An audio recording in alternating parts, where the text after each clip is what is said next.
Good evening, everyone, and welcome to the Brian Crombie Radio Hour on Saga 960. It's a real pleasure of mine to introduce you tonight to John Wright. He is the Executive Vice President of Maru Public Opinion at the Maru Group. John has been in public opinion polling for quite a while with numerous different top-tier public opinion polling companies. But his claim to fame, or at least I guess I should call it my claim to fame, is he was actually president of the Markham District High School Students Association at one point in time. And a couple of years later, I got to follow in his footsteps and become president myself because he did such an impressive job. I wanted to try to be just like John Wright. So John Wright, welcome to the show. How are you, sir? Well, it's great to be here with you and to think back of where Markham was at that time, Brian, when you and I were going to school. It was a place where at 3:20 in the afternoon, when we all went to go home, there were about 25 yellow school buses full of farm kids who were then evacuated right afterwards.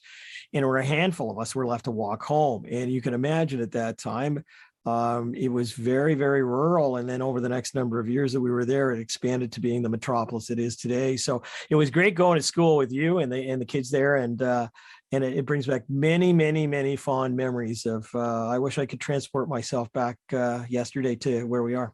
It was a great time. And you were a great leader then, and you are today.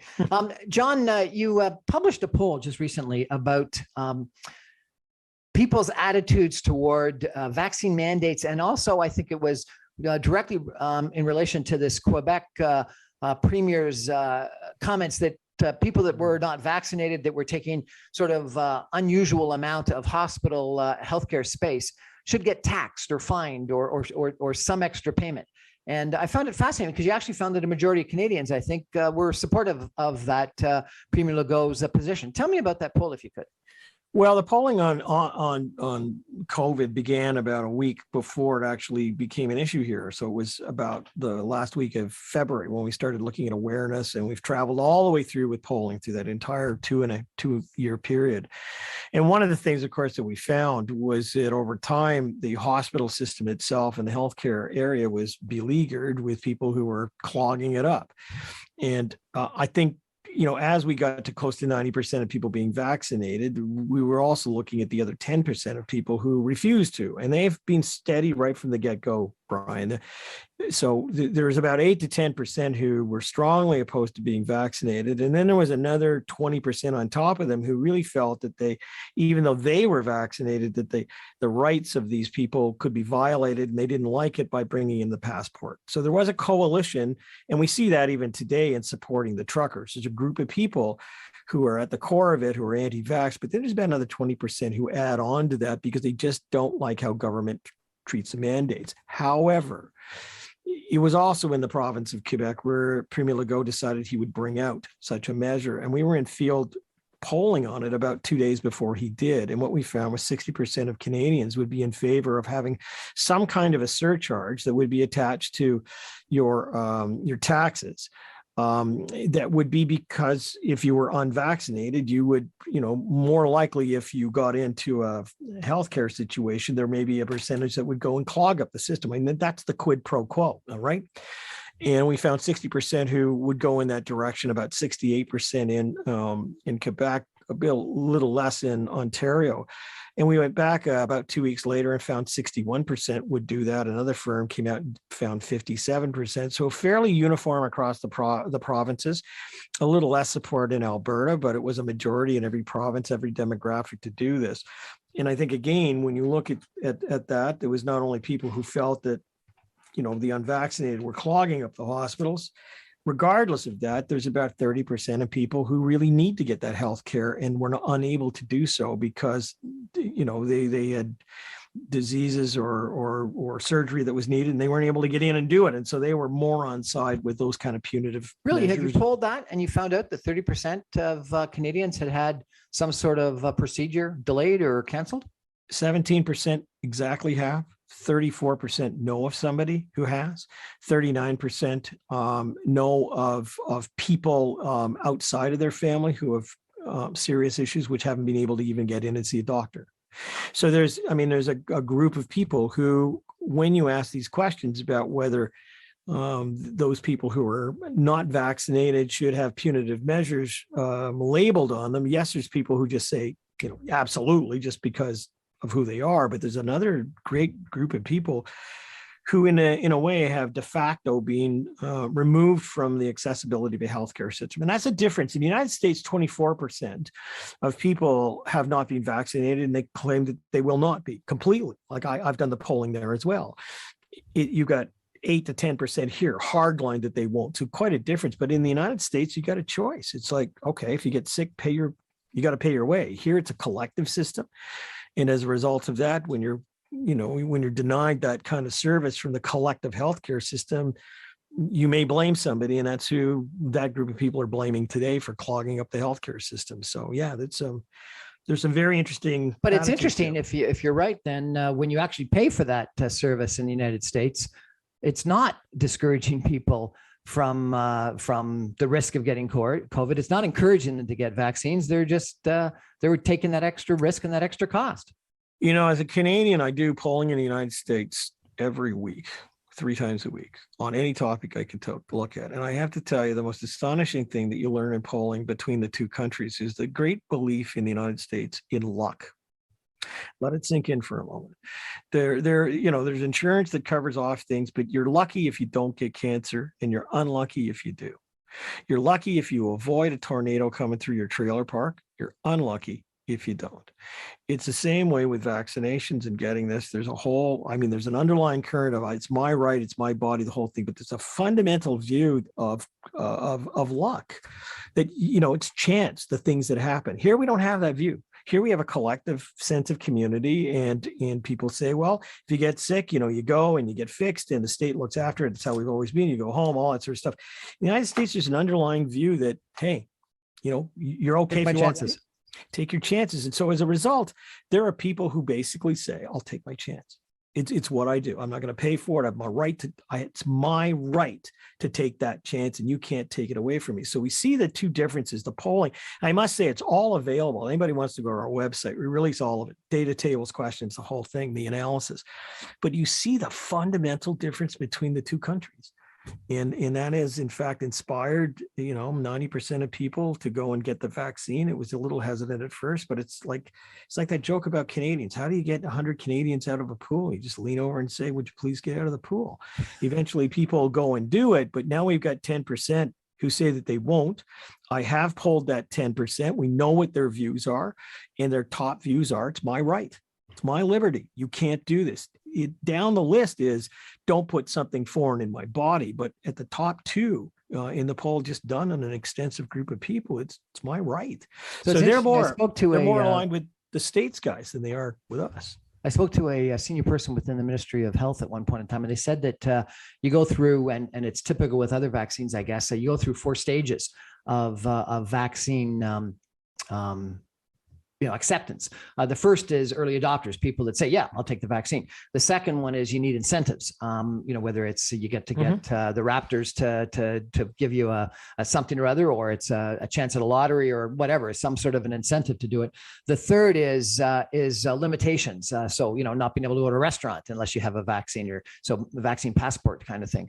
And the 4th stage, they said, was that some people will refuse to get a vaccine until they know someone personally that gets COVID and dies, and that until and unless they actually know personally the impact of COVID, they're not going to get the vaccine. And then I had a follow-up conversation with this person. They said, the interesting thing is, even now, some people that know people that get sick and die are denying that it's real, and still won't get a vaccine because they got this. They got 2 years worth of social media commentary and talking to their friends and saying that it's not real and they're not going to do it, and they believe in freedom. That even if they actually experience a close family member that dies of COVID, they're not going to admit that they were wrong and get the vaccine. Well, this weekend, there's a friend of the family who has COVID and has been shipped off to Ottawa Hospital. And the daughter and her daughter, in fact, believe strongly that because they didn't take certain medications that would have helped them through this without the vaccine, that it's a problem that they believe they could have fixed. And yet that person is being intubated today in an Ottawa hospital and probably die. And it's really, so even when it's got to that stage, it's kind of like the healthcare system will kill them, not what we could have helped them with. You know what I mean? It's one of those attitudes. Yeah. I would argue, Brian, that this group of people, the 8% to 9% of the Canadian public who refuse to get this, is not going to be persuaded. It's just not. I mean, you can't. And the real question is, what do you do with 3.4 million to 4 million Canadians who refuse flat out? And you penalize them, you put them in a corner. So I've had this discussion with people where I've ended up, with our triple vaxxed friends at dinner and sitting with them and saying, what do you do with these people? And what you get for the first 15 to 20 minutes is a really hardline view. Fire them, get rid of them, jail them, do all, and you kind of go, you can't do that. So what are you going to do with them? So you get through that next thing, and then there's a long pause, and they kind of go, I see your point. I don't know. And I think the biggest issue we have in this country now is that we have the prime minister, who I can recall prime ministers' jobs in this country were to kind of cool things down and try and find some kind of accommodation for people. The political rhetoric is such that it's just no. I mean, they're looked at as miscreants, and you can call them what you want. And I know the truckers are not just the truckers nowadays, and there's separatists and white supremacists and all those people locked into it. But they represent a group of people in this population that when you do fire them, when you do exclude them, when you do put them on the outside, they will find a way now to protest, and you hope it's going to be just at that level. But we're dealing with a lot of people in this country, and there's not much communication from politicians about it. And I don't know what you do about it. All I know is that hopefully we will have got to a stage with the virus that we're going to be able to ramp down over the next while and go back to life. And if that's the case, that's going to go away, to a great degree.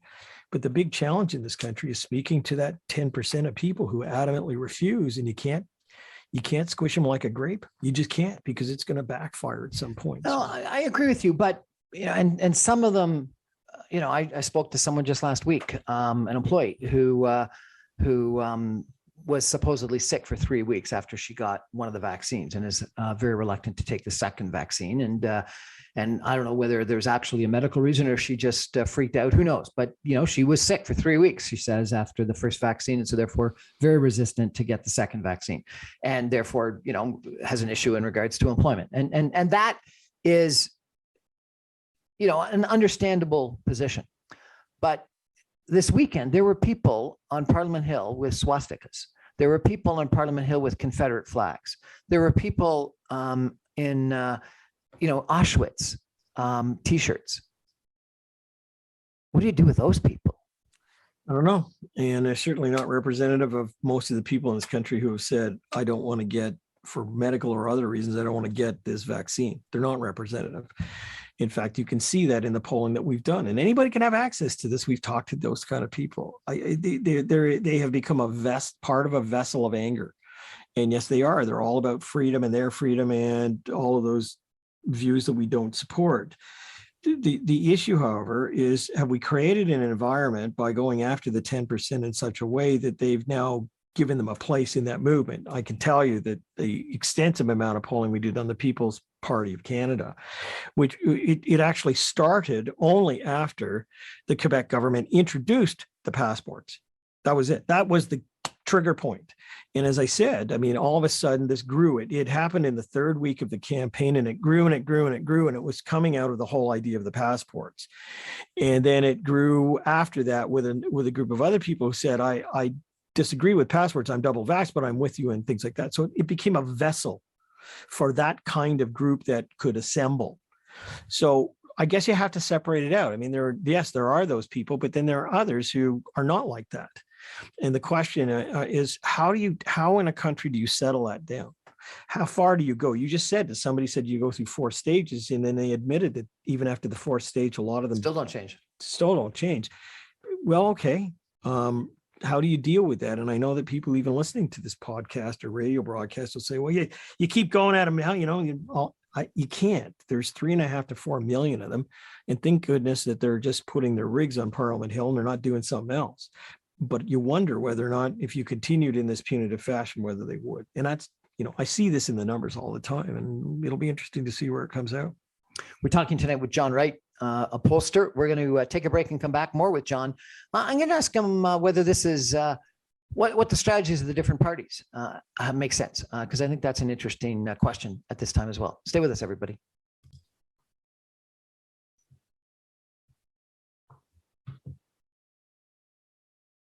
Welcome back, everyone, to the Brian Crombie Radio Hour on Saga 960. I'm chatting tonight with John Wright. He is the Executive Vice President of Meru Public Opinion, part of the Meru Group. John, we were talking about a bunch of the polling that you've done ever since February of 2020, before the lockdowns, the COVID became something that we were all well aware of. One of the interesting things that I think happened during the election, the federal election campaign last fall, is Aaron O'Toole, the Conservative leader, sort of had a wedge issue between him and the other parties in regards to vaccine mandates and vaccine passports and things like this. And even this weekend became more so, where Pierre Poilievre, the finance critic for the Conservative Party, I think actually went on Parliament Hill. Maxime Bernier, PCP, you mentioned earlier, was there on Parliament Hill. Some other Conservative politicians, Rick Hillier from the Conservatives, actually, I guess he's no longer a Conservative, he got kicked out of the Conservative caucus, but right-wing individual in Ontario, actually supposedly trying to take down one of the barricades. We're out there on Parliament Hill, very supportive. And Aaron O'Toole, leader of the the federal Conservative Party, out there supportive, but not necessarily on Parliament Hill. So they're playing footsie, or at least he's playing footsie with this right wing, with this group of anti-maskers. And then at the same time, as you mentioned, the Prime Minister almost treating them as almost like the January 6th protesters that turned out to be rioters and insurrectionists in the United States. What do you think of those two different strategies, or three different strategies, frankly? The Aaron O'Toole footsie versus the Rick Hillier, Maxime Bernier, Pierre Poilievre right there with you, versus the Justin Trudeau, you guys are nuts. Well, let's look at the numbers. 28% for the Liberals, 28% for the Tories, 17% for the NDP, 6% for the Bloc, of which they're 25% strong in their own province. PPC at about 1% at the moment. I look at all of them and say, how's that working for you so far? Because we're just lower than we were even in the last election campaign. And I think part of this, Brian, as you know, because you've been in politics for a long time, is that you this whole constant attachment to what you've just said, the wedge issue. Well, if you have a wedge, it's a piece of pie. And if you want to go in that direction, you're only going to accumulate a certain number of people. Now, if you step back from it for a moment, and I'll get to your main question, but if you step back for a moment, what we've ended up with in this country is a political fight that takes place in the area code 905. That's it. And in the last election campaign, what happened was that Bill Blair and the Prime Minister came out and said in the 905 area, in fact, they had the press conference in Markham, that it was all about assault weapons, and we didn't want them in their urban areas. And that galvanized women in the 905 area that voted for Mr. Trudeau. That's how that election was won. And he had used in that final week the whole thing about the anti-vaxxers and, you got to be with me. And that factored into it. So he's never left that.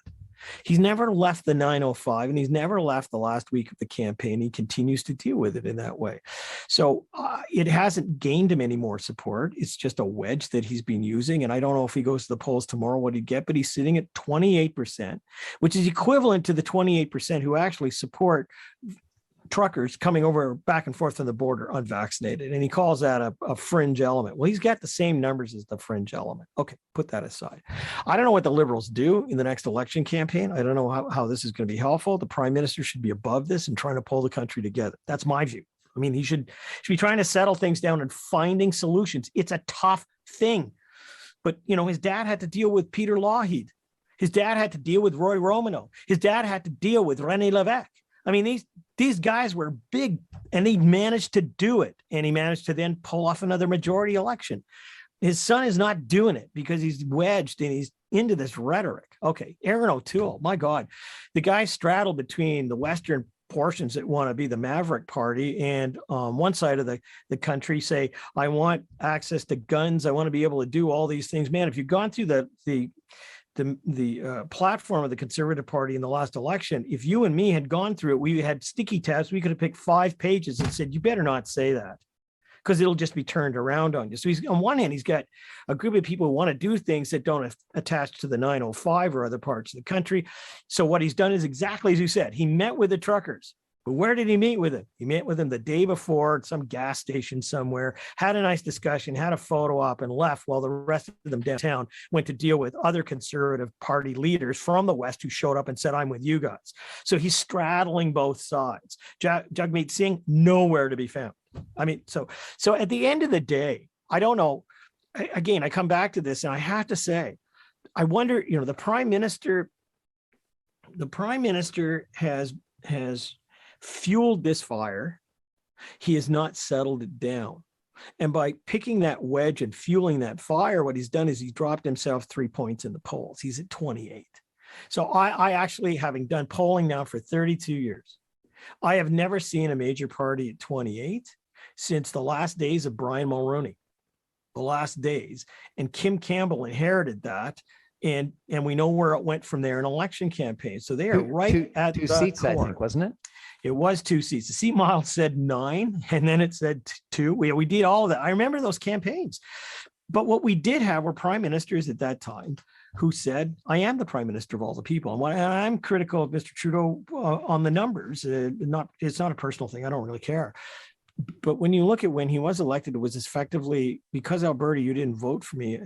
He kind of flew past them every time he went out west. I think in his first term, he was there once.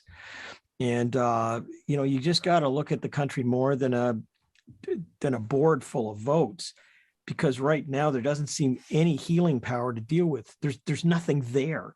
There was no kind of, okay, if you're not going to be in the oil industry, Alberta, we're going to come in here and we're going to create you as the best energy part of the world. I mean, we're going to give you grants for doing all the electricity development and batteries. We're going to encourage all the universities that, like, you and I probably would have gone out there and said, hey, we're with you. I mean, if the oil patch is going to go down, we're going to try and fix you and build you up to be the best energy experts in the world. It never happened. Why? Because the votes didn't come from there.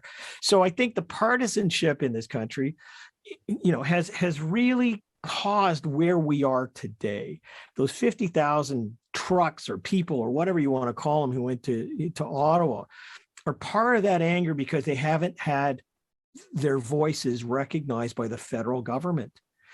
And we can disagree with what they're all about and stuff like that, but I think we have to agree that there's been no attempt, none whatsoever in the last couple of years or even beyond that, to try and placate that. Whereas we who've been looking at the numbers, it's just not me, it's a bunch of other people who do polls, have seen it rise. So is Pierre Poilievre, is Maxime Bernier, Rick Hillier doing the right thing?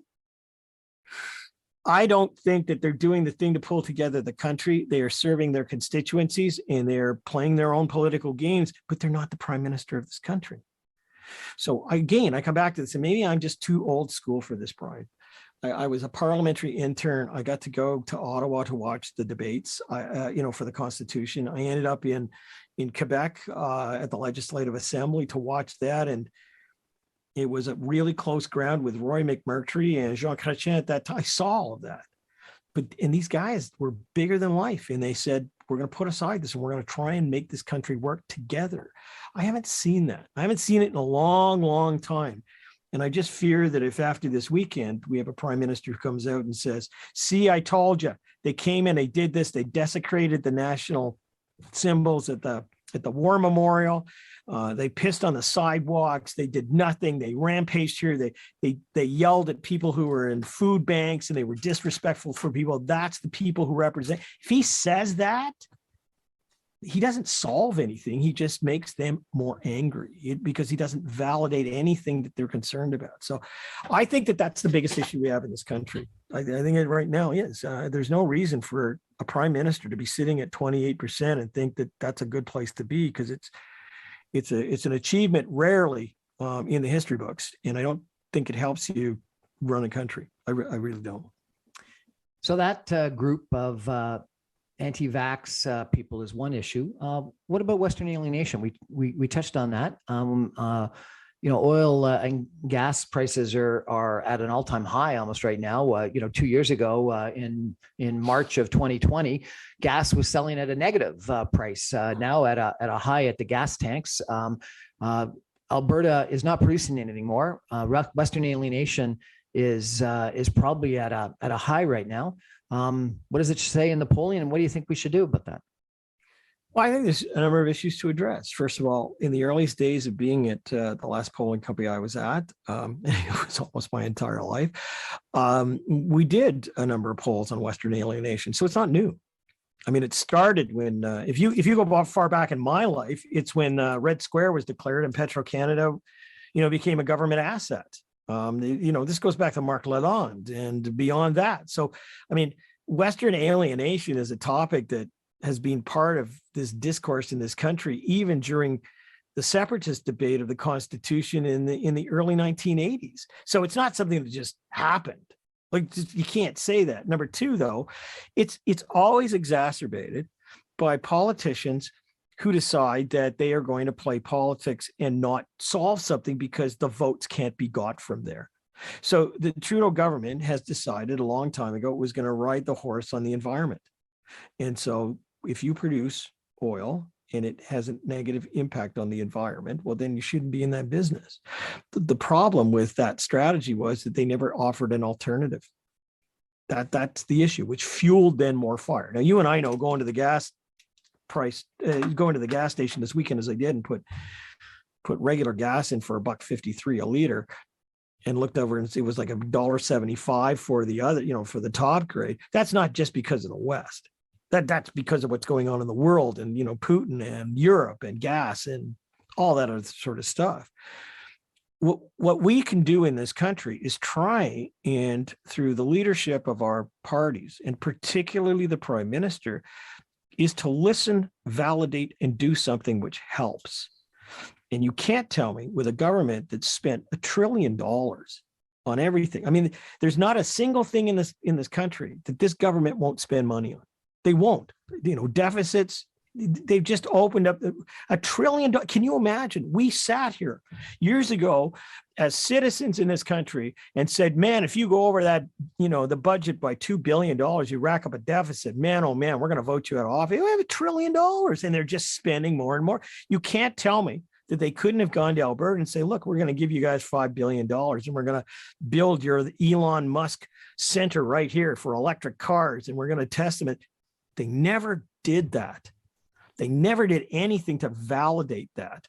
And so you end up having a group of people who are feeling like they're on the outside. You know what? Jason Kenney sitting at 31% in the polls. He's out. He's got to go. He will go. But that's not going to change even if Alexa McDonough gets in at 43% today. It won't go. So it really requires the federal government and the provincial governments to come together, different stripes as they have in this province. I mean, Krista Freeland and Doug Ford are best friends and they managed to work things out. The Western issue has been an issue for the last 40 to 50 years that I've been around and I've watched. It isn't solved now. I don't know how you solve it, except that I know that if you're not engaged and say, we're going to go and do something to make it work, if you just let it fester, this is what you get. So, I look at the numbers, I see it. But then I look up from the numbers and I see it as a citizen and I wonder some days, well, why can't this be fixed? I was out in Fort McMurray just before Christmas, just before the holidays on business. And, I hadn't been to Fort McMurray before. I'm not sure if you've been. It's an unbelievably impressive place. The size of those industrial facilities that are taking the oil out of the sands, the huge tractors that are pulling the sand down from the mountains, the camps that feed 5,000 to 7,000 people and house them, and then Fort McMurray itself, the city that has suburbs that look like Mississauga or Oakville, with pools and decks that I thought, I didn't believe somewhere that far north would have such a beautiful suburb and cinemas and shopping plazas and schools and industrial facilities. And every single person I talked to in government, in economic development, taxi drivers, in business, et cetera, believe in climate change, believe that that they have a job to contribute to solving the climate change, but also believe that that the energy sector is not going away, that we're going to need oil and gas from Fort McMurray in the future, and that we're making a mistake not investing in making it cleaner, in carbon capture, in converting to hydrogen, et cetera. And so they think that they can be part of the solution and that Ottawa is saying they're the problem. Yeah, well, you just explained exactly what I said to you a few minutes ago. I've traveled this country. I've had a real privilege in my life, and I would love to spend more. I mean, I've been from Iqaluit and the Nahanni to Whitehorse and to Alert. I've been from one side of the country to the other side. I've visited giving speeches and giving presentations, all that stuff. I've done that. These people are good people. And yes, you get some people who are going to go in a protest and do some things and say some things. They don't characterize the vast majority of those people who are out there and want to live their life. I mean, that's all there is to it. And I'm not just a Toronto guy. I mean, my dad was born in Edmonton. I've got relatives there. My kid goes to university in Halifax. We're a country-oriented group of people. But I do think strongly that, as they've said, they believe certain things have to be done. It's called try to integrate what they have into the real world circumstance and to affect change so that it makes it better. And I don't think that the federal government, just to their point, has been there in a very strong way and a very public way for the rest of it to hear us say, I hear you and we're going to make this work. I haven't heard. Now, I'm sure that you and I will have people who will write us and say, maybe even from the federal government, well, I went out there and I gave this speech and I did this and we did that, and have their own checklist. There is a fundamental feeling from Western Canada. Manitoba and Saskatchewan have to be included with it. Scott Moe and the new premier of Manitoba, who believe fundamentally that the federal government just doesn't pay attention to them. And my view would be they don't pay attention because there's not the votes for them. And that's how they see the wedge. You don't vote for us. Why should we go and spend the time?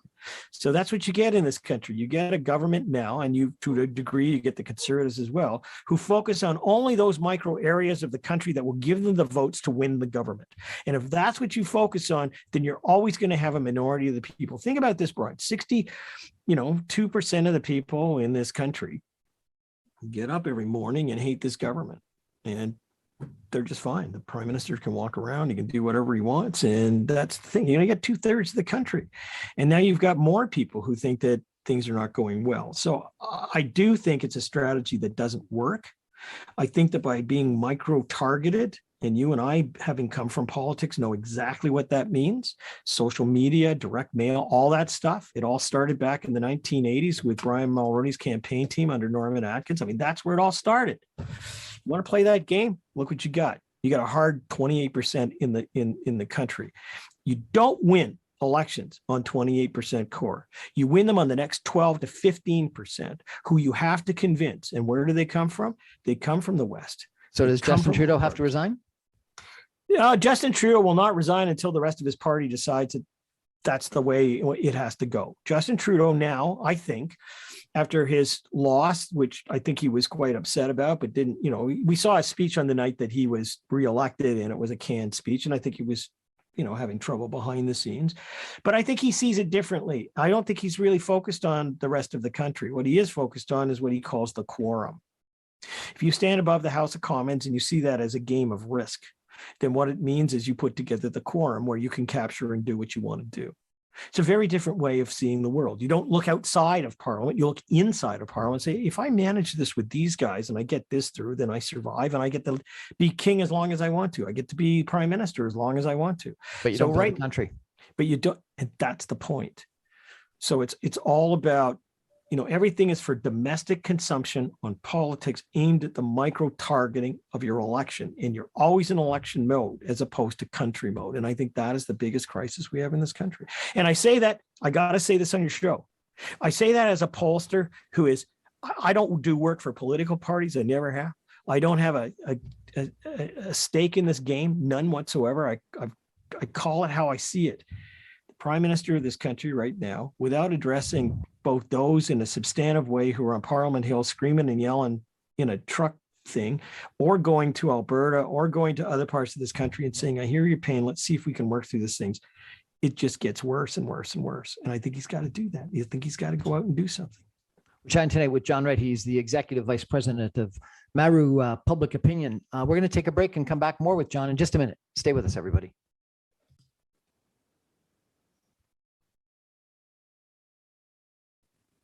Welcome back, everyone, to the Brian Crombie Radio Hour on Saga 960. We're having a really interesting conversation with John Wright. He is the executive vice president of Maru Public Opinion. He's been in public opinion polling for, what'd you say, 3 decades, 3.5 decades? my 32nd year right now. Unbelievable. And I think you got a really good, obviously, a view of Canada and what we're all about.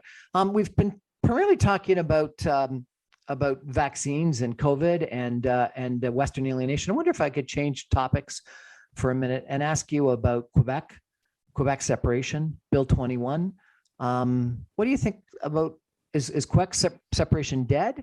What do people think about Bill 21? And, one of the things that I'm frustrated by personally is that no one's got the guts to stand up against Bill 21. What's going on there?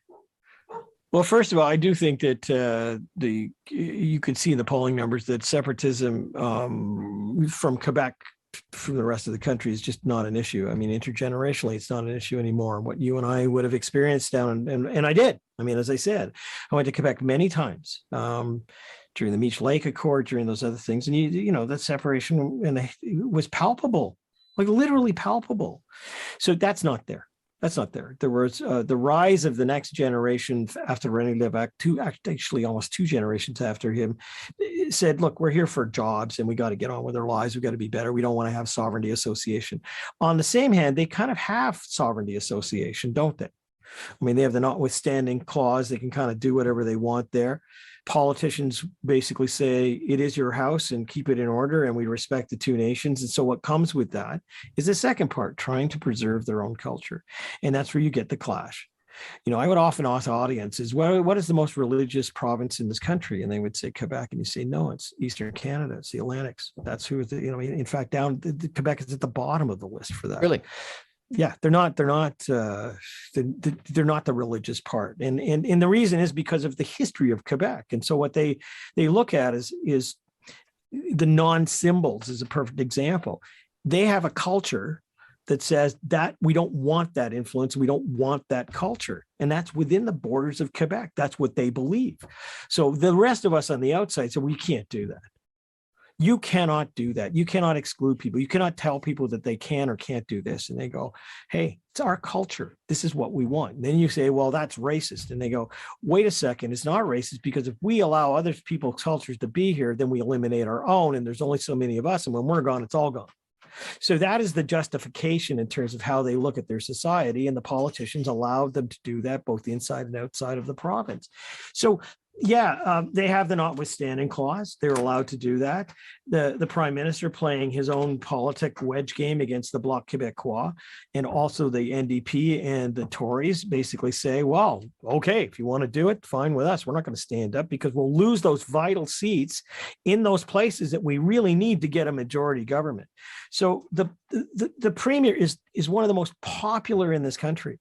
Since he's been elected, he's never been under about 50% support. Even in his toughest days, he's always been within the top 3 in this country. Whereas Mr. Ford, went down to 28. He went up to 55, and now he's down to about 40.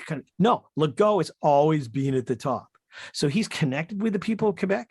How he's handling even the vaccines and the passport, he's there. He's the first one that comes out and says surcharge. He's there. He's still popular. He's got all of, he'd run tomorrow, he'd win a majority of government. So you look at that and you say, well, the people are with him. He has made some decisions on things. If you look at the underlying culture of Quebec, this is what it is. They have the notwithstanding clause. The rest of us are on the outside of that world.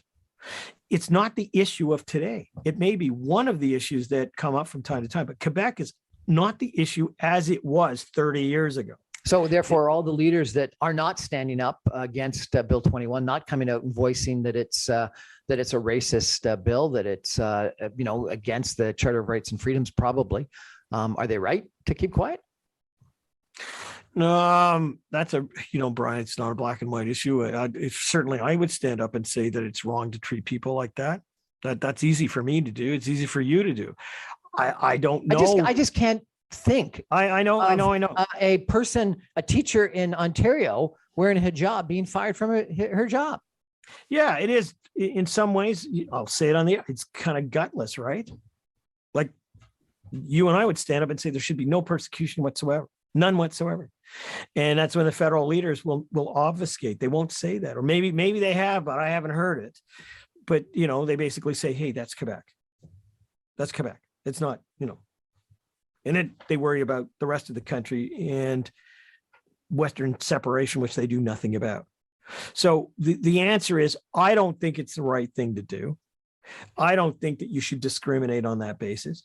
It is the province of Quebec. And just as we started out on the show, this is something which has evolved into an area where federal politicians, knowing they rely on Quebec for certain things, are faced with a very popular premier, who actually decided to side with the Conservatives in the last election campaign.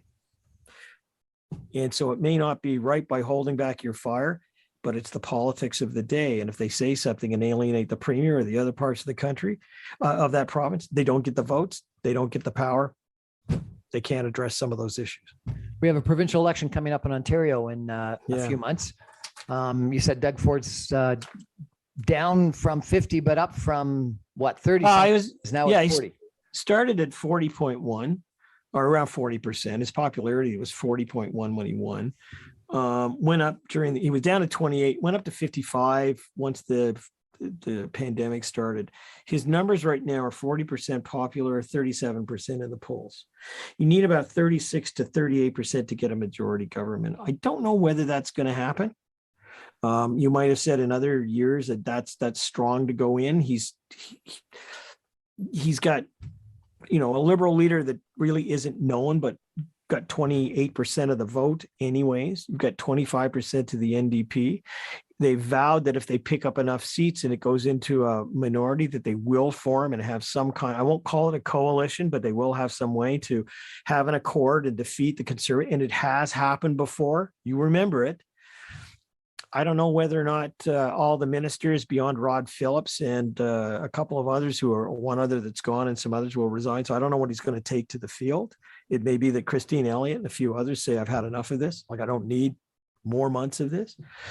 But whatever it is, I think people are going to look at it, and it's going to be a contrast between Mr. Ford and saying it's not necessarily going to be a vote for the other parties, but it may be a vote against Mr. Ford by going with one of the other parties. So I don't think it's not firm at the moment. I wouldn't give it to him, but right now he's in the lead.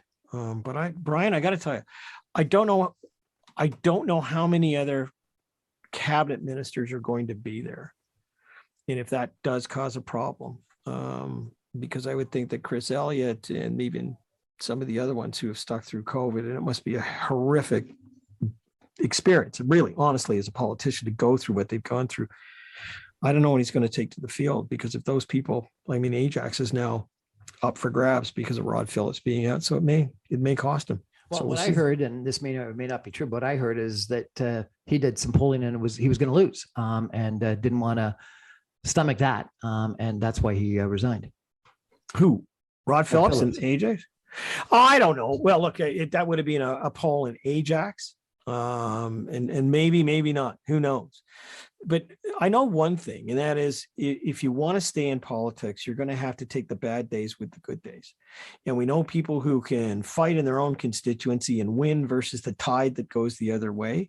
And we know people that can fight in the government and still win their seat. And even if they lose their seat, they can come back later and win it again. You're either going to be in this to serve the people in the good times or the bad times. I would argue that Rod Phillips, for whatever reason he left,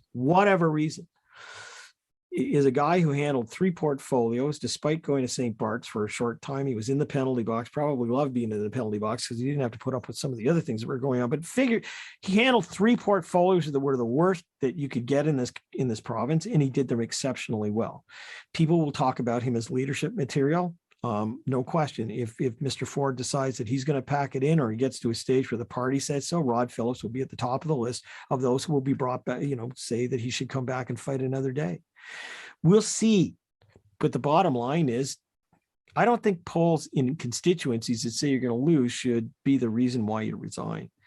I do a lot of polling. I haven't done a lot of constituency polling, but I think there's something in some of these people who say, I love serving my people, and I don't do this for fun, but I really do it for the people around me. And I know there's ego, I know there's money, I know there's all kinds of other things that are there, and I know lots of people listening to this will probably say, well, politicians are always in it for themselves, stuff like that. Well, I've met people who really genuinely care about the people, and they want to do a good job, and I think that's what should keep you in politics. If you don't think you can do the job, see the door. If you think you're there to do the job, take it in the good and the bad. There you go. We're chatting with John Wright tonight. We're going to take a final break for some messages and come back with a concluding question where I want to ask him what Aaron O'Toole and the Conservatives federally should do. Stay with us, everybody.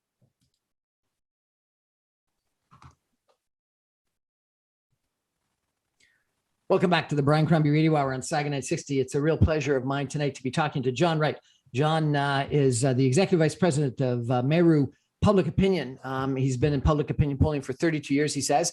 And I got to tell you, it was the honor of my lifetime to serve on his Students' Council executive at one or Students' Council at one point in time, eons ago, when he was president of the Markham District and High School Students' Council. I think you were in my sister's class, and you were just a spectacular president. And it's been interesting and a privilege to watch your career ever since. John, what should Aaron O'Toole do? What should the Federal Conservative Party do? What can the Federal Conservative Party do to win the 905? Well, Aaron O'Toole is from the 905, so that's the beginning part. The first thing is that what he's got to do is he's got to make sure that those policies that his party have are not going to alienate the people who live in the 905. You're going to want to talk about guns, and if you're going to leave yourself open to the Liberals to attack you, then you're going to probably lose the 905. I think they've got to examine exactly how they're going to go with the 905, particularly urban women. And I think right now the cost of living is a huge issue. I think that rental housing and housing is a big issue. I think that they're going to have to go at that strong in the 905 and talk to young people about it and say, look, we can protect you. We want to be your vanguard. There's so many kids. When I say kids, they're in their late 20s, 30s, early 30s, don't have a chance at a house right now. Not a chance. My kids don't have a chance to buy a house in Toronto. No. And so it's going to come out of my house. I'm going to have to take my line of credit and just give it to them so they can get into the markets at some time. We have people now who can't be in the service industry because they can't rent. Young people are going to have, you say, well, go and live in Barrie. Well, okay, well, who's going to do your work here in Toronto when you need to go to a bar or a restaurant or any other place? Look, we have a problem. And I think that they've got to shape out the 905, but they're talking about national issues, and they've got to get off of some of the issues that they're currently on. Don't talk about the vaccines. Don't talk about that stuff. Talk about the other stuff that's important, but bring it to the 905. Be in the 905. Don't go to Ottawa. Be here. I think that's what I would say that they should be doing. Okay. Should Aaron O'Toole resign? Should he be kicked out? No, I think he's got to go through the process. I mean, Michael Chong put in a process of review. The Conservatives have adopted that. When so many Conservatives say he should go, well, then they'll have a leadership convention or a vote within their caucus, and they'll decide. That hasn't been triggered yet. No, he stays until the caucus says it's time to go, and the caucus hasn't said it's time to go. There you go. Last question. It's been a real pleasure chatting with you tonight. I think I saw Bobby Kennedy on your bookshelf behind me. Why Bobby Kennedy? Tell me the story. Well, but behind the bookshelf is actually an autographed copy from a campaign piece, and it actually says "To John," and I'm just looking at it with best regards, Robert Kennedy. And it obviously, I bought it. It's authenticated, and it says "To John." So I was 10 years old. I was 11 years old in 1968. I remember the assassination of Robert Kennedy. I remember that year, 1968, with Martin Luther King. I remember the black and white TV that we had in the apartment that you could hear the sounds of the helicopters from Vietnam. I remember the Olympics where they wore, black athletes wore black socks and raised their arms in over their heads in black power. I remember the Black Panthers during that time. I remember the riots with the Flames in Detroit and Chicago and places like that. It made a huge impact on my life. Huge, huge, huge impact. But I remember Bobby Kennedy, discovering him not only at the time and remembering that he'd been assassinated. I remember our Catholic school, in fact, that were closed when he was shot, when he died. But I discovered him afterwards through his speeches and what he did and what he stood for. And I became, early on in high school, became what I would call for the rest of my life being a Bobby Kennedy Democrat. I believe very much in everything that he did. I listened to all of his speeches. I can even talk in his voice. It's just, I gravitated towards that because there was a leader during a time of immense chaos and destruction who managed to find a way through all of that, talking about poverty, talking about equality, talking his great speech. Listen to the speech on YouTube of Bobby Kennedy the day after Martin Luther King was shot. He, as the Attorney General, he went to a luncheon and said, I'm going to put aside the speech that I was going to give, and I'm going to talk to you about violence in America. Listen to that speech, listen to the cadence, and step back from it and look around today, and you will see a man who should be here today because he's describing exactly what exists. And that is, you know, if you give up the ballot and you go with a bullet, you destroy your society. So I became a guy, not politically a Democrat. There's a lot of myself that's a conservative entrepreneur and all that stuff. But from an idealism point of view, Bobby Kennedy in 1968, you know, was against all kinds of the tides. And as he walked off the stage in Los Angeles that night at that hotel, was on his way to potentially being the president of the United States. And it just stopped dead in its tracks. So yeah, I very much admire him, and I've got this on my bookshelf as a memory and as something to inspire me. And I call myself proudly a Bobby Kennedy Democrat, but I'm a Canadian citizen, and we didn't have Bobby Kennedy here, so I don't have anything to hold on to except my own Canadian citizenship here. John Wright, thank you so much for joining us tonight, and thank you for inspiring us. Thank you. Appreciate it. It's been great and to a former student council president, Markham High School, being on my student council, you as a former student council president at Markham High School, it's been a pleasure being with you, Brian, and getting connected again. That's our show for tonight. Thanks for joining us. I'm on every Monday through Friday at 6 o'clock on 960 AM. You can stream me online, even from the United States or from downtown Toronto, John, on www.saga960am.ca. Good night, everybody.